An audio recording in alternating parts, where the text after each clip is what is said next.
Greetings again, YouTube. This is Zeroed In, and I've got another team deathmatch for you here on firing range. This is the first one I've done on firing range, and I'll be using the FAMAS with a suppressor, of course, and my usual setup: Ghost Pro, Sleight of Hand Pro, and Ninja Pro. This, I feel like, is a very solid setup for the FAMAS, although I think it's pretty hard to go wrong with the FAMAS. I see almost everyone using it.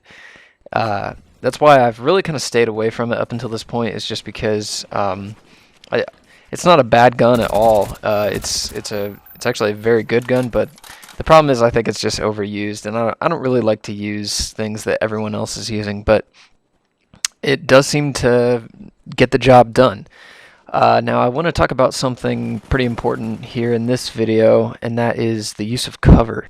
I know I've talked about this kind of stuff in the past, especially in things like Modern Warfare 2, and it was vitally important in Modern Warfare 2. Not so much in Call of Duty 4. I think you could be a lot more aggressive in Call of Duty 4, but you can still maintain a good level of aggression in Black Ops while playing a little bit more defensively. I know that doesn't really make sense, but you see what I'm doing here? I'm kind of approaching by moving from cover to cover, and that's really what you want to do. It seems like a common sense thing, but to do it consciously takes some practice, and you'll just have to keep remembering to do it over and over until you finally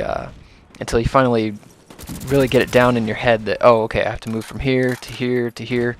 But eventually that'll start saving your life and give you the edge in a firefight. For example, this back wall here on firing range has a tiny little area where you can poke your head and your gun out and shoot at people running down this long path where I'm looking here now.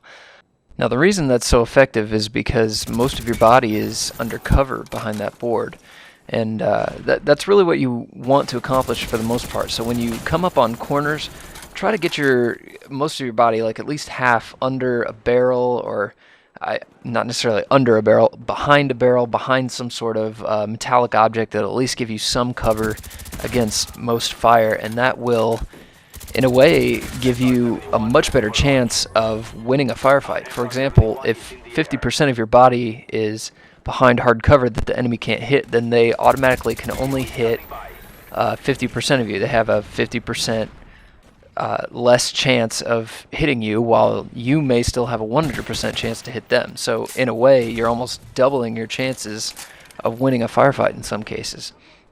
And in other cases, it's just a good idea to do no matter what, because you don't know if the enemy is going to have if you're going to encounter multiple people. That tends to happen to me a lot. I'll rush around a corner and kill 2 or 3 guys, and then there'll be a 4th and a 5th that I didn't even know were there, and they're the ones who end up killing me. So much like this scenario where I kill that one guy and then another pops immediately around a corner. So right now I've already got my dogs up and getting ready to call in my chopper gunner here, and it goes on a tear, as it always does on firing range. Firing range is probably the best map for a chopper gunner if you have a chopper gunner, and the worst map if the chopper gunner is being called on you, because there is very little cover and it's a very small map. So it's easy to see when the enemies are changing their spawns. It's easy to see when they're switching around.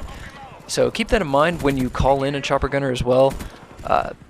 Target their spawns and, take out as many as you can, but make sure to look around a little bit. Don't just keep blasting the same area where a guy is under hard cover and you can't hit him. Look around a little bit. Usually the guys you just killed spawn somewhere else, and they're way out in the middle of nowhere in cover, and you can still kill them too. So try to chain as many kills as you can by only bursting the gun when you need to. I've talked about that before, but I do think it is pretty important. So make sure you do that, and you should see a lot more kills with the chopper gunner, as I did here. So I picked up someone's MP5K with rapid fire here, which is not exactly a great choice for me. It's okay. It's an okay gun, but unfortunately I didn't have enough money to immediately buy dual mags on the FAMAS, and since I rarely use it, I didn't already have dual mags, so I've ran out of ammo. But turns out I didn't really need it. I think in most cases, dual mag is probably not necessary. Sometimes it's it's nice to think, oh, hey, I have enough ammo to last me through the whole game, and yeah, that's okay. But for the most part, you really only need to get enough ammo to get your Blackbird up. Once you get your Blackbird up, you're pretty much golden from then on out. You know, once you have that up, you just take someone else's gun, call in all your kill streaks, and start racking up some mega kills.